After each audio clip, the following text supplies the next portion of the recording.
Assalamualaikum warahmatullahi wabarakatuh. Hai anak-anak, apa kabarnya kalian hari ini? Semoga kalian selalu diberi kesehatan dan dalam lindungan Allah Subhanahu wa Ta'ala. Sebelum kita belajar hari ini, Ibu mengingatkan tentang 3M. Memakai masker dengan benar,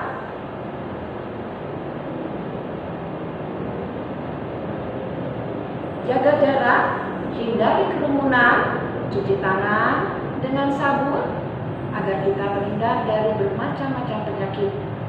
Baik anak-anak, mari kita belajar bersama Bu Yayu.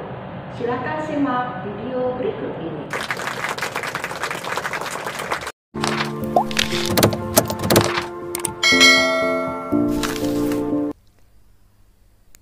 Ketemu lagi anak-anak, pembelajaran kita hari ini tema 7 peristiwa dalam kehidupan, subtema 2 peristiwa kebangsaan seputar proklamasi kemerdekaan. Untuk pengetahuan kompetensi dasarnya 3.5 menggali informasi penting dari teks narasi sejarah yang disajikan secara lisan dan tulis menggunakan aspek apa, di mana, kapan, siapa, dan bagaimana. Untuk keterampilan 4.5 memaparkan informasi penting dari teks narasi sejarah menggunakan aspek apa, di mana, kapan, siapa, dan bagaimana menggunakan kosakata baku. Tujuan pembelajarannya, anak diharapkan dapat mengetahui pengertian informasi. 2.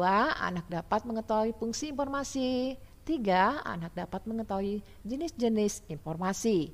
4. Anak dapat mengetahui ciri-ciri informasi. Dan yang kelima, anak dapat menyebutkan informasi penting yang ada dalam teks bacaan. Informasi. Pengertian dari informasi adalah sekumpulan data atau fakta yang telah diproses dan dikelola sedemikian rupa sehingga menjadi suatu yang mudah dimengerti dan bermanfaat bagi penerimanya.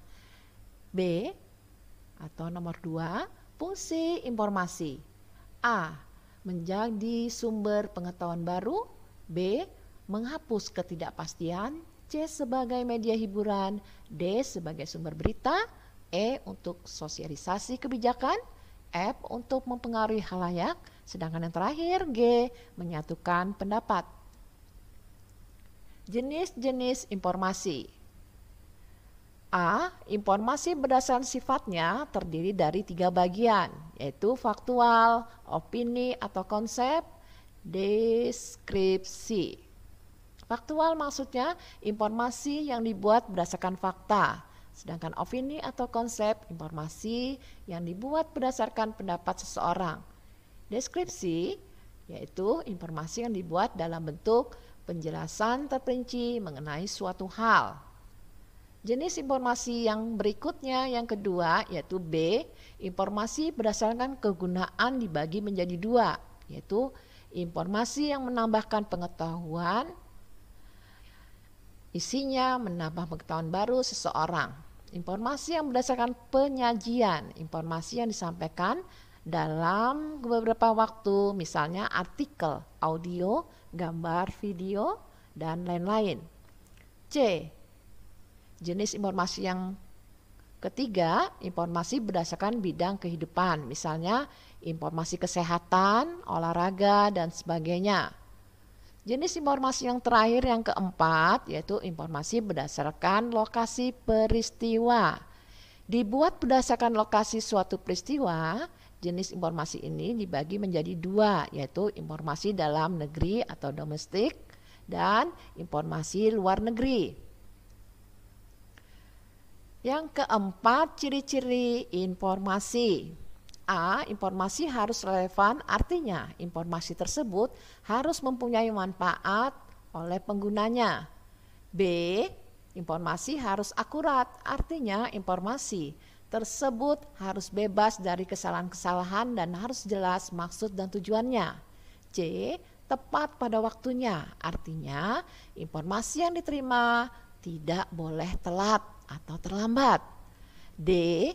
Konsisten, artinya informasi yang diterima harus sesuai dengan data yang sebenarnya dan tidak mengalami perubahan. Mari anak-anak kita membaca buku paket tema 7 halaman 116. Kalian bisa buka buku kalian, buku paket tema 7 halaman 116.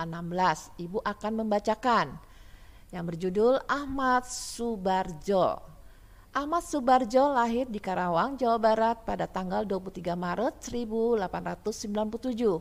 Beliau dikenal sebagai sosok yang rendah hati dan bersahaja.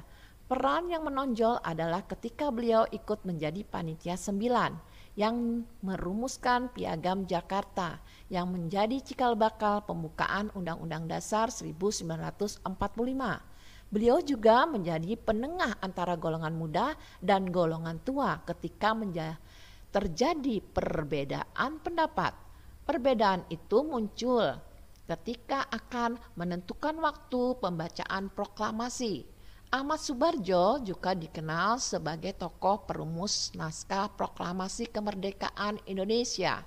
Beliau diperintahkan oleh Insinyur Soekarno untuk mengutip kata-kata dari Piagam Jakarta, terutama bagian pembukaannya, yaitu atas berkat rahmat Allah, maka rakyat Indonesia menyatakannya kemerdekaannya. Kalimat tersebut diminta untuk dijadikan kalimat pembuka naskah proklamasi.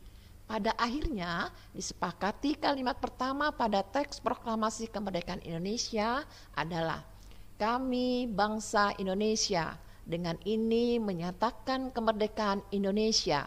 Kalimat ini berasal dari kutipan alinea ketiga Piagam Jakarta. Mari anak-anak perhatikan buku paket tema 7 halaman 117. Kita akan membahas tentang ulasan teks dari pertanyaan-pertanyaan yang ada pada halaman 7 buku kalian. Ulasan teks. Judul teks itu Ahmad Subarjo. Bagian yang paling penting atau paling menarik, peran Ahmad Subarjo ketika beliau ikut menjadi panitia 9 yang merumuskan Piagam Jakarta yang menjadi cikal bakal pembukaan Undang-Undang Dasar 1945.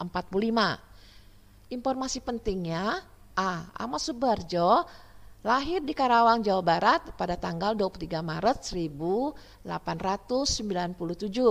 B.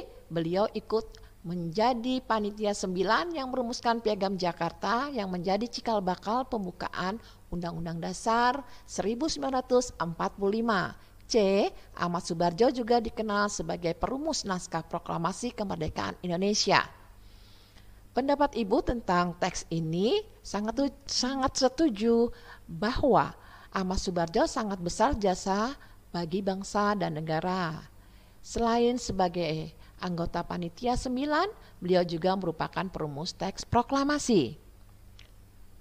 Saran Ibu untuk teks ini yaitu teks ini sangat penting karena berisi informasi yang sangat penting tentang peran Ahmad Subarjo terhadap perjuangan bangsa Indonesia.